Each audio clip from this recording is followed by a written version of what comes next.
أعوذ بالله من الشيطان الرجيم. بسم الله الرحمن الرحيم. ألف لام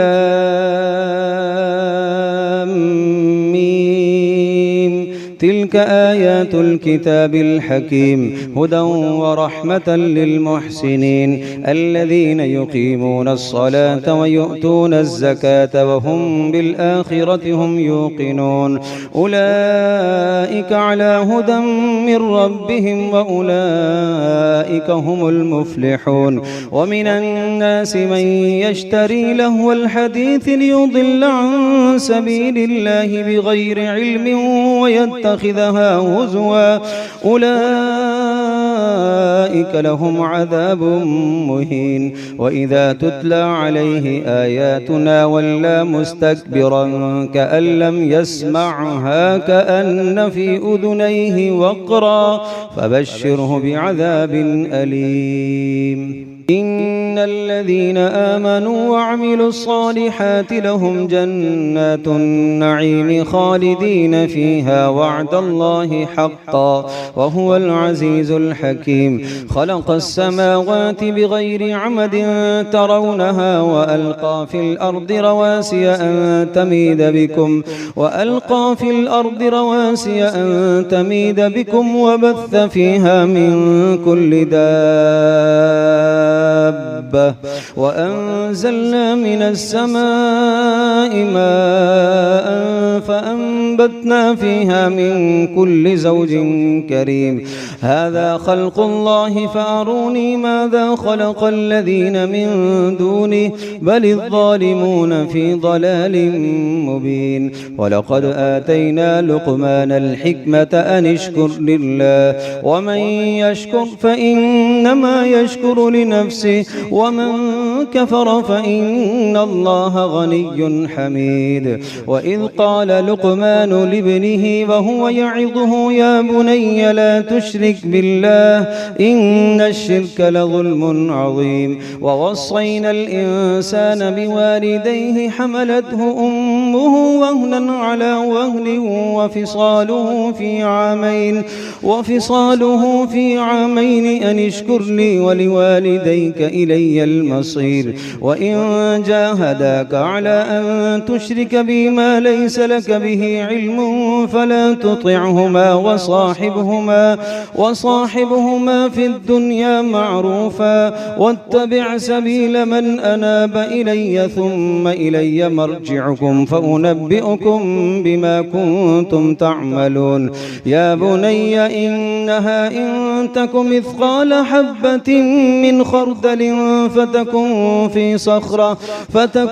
في صخرة أو في السماوات أو في الأرض يأت بها الله إن الله لطيف خبير. يا بني أقم الصلاة وأمر بالمعروف وانه عن المنكر واصبر على ما أصابك إن ذلك من عزم الأمور. ولا تصعر خدك للناس ولا تمشي في الأرض مرحا إن الله لا يحب كل مختال فخور. واقصد في مشيك واغضض من صوتك إن أنكر الأصوات لصوت الحمير. ألم تروا أن الله سخر لكم ما في السماوات والأرض وأسبغ عليكم نعمه ظاهرة وباطنة ومن الناس من يجادل في الله بغير علم ولا هدى ولا كتاب منير.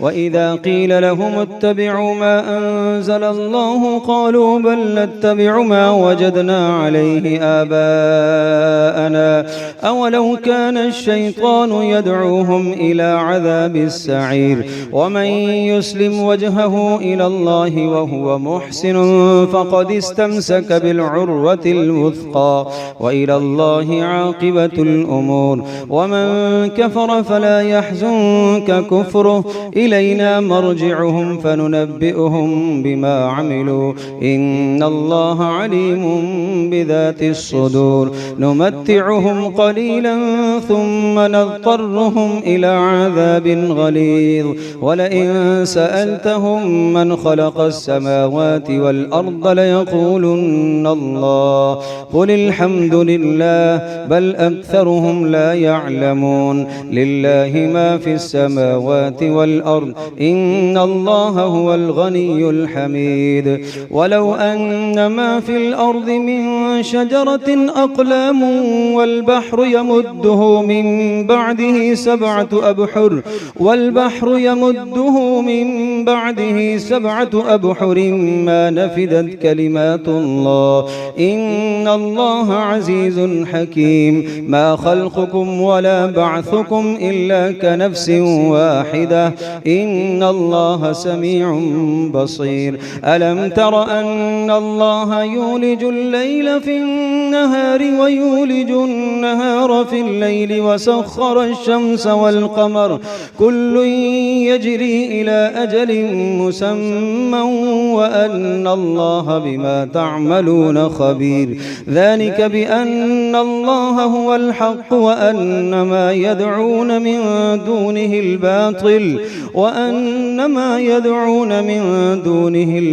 وأن الله هو العلي الكبير ألم تر أن الفلك تجري في البحر بنعمة الله ليريكم من آياته إن في ذلك لآيات لكل صبار شكور وإذا غشيهم موج كالظلل دعوا الله مخلصين له الدين فلما نجاهم إلى البر فمنهم مقتصد وما يجحد بآياتنا إلا كل ختار كفور يا أيها الناس اتقوا ربكم واخشوا يوما لا يجزي والد عن ولده ولا مولود هو جاز عن والده شيئا إن وعد الله حق فلا تغرنكم الحياة الدنيا ولا يغرنكم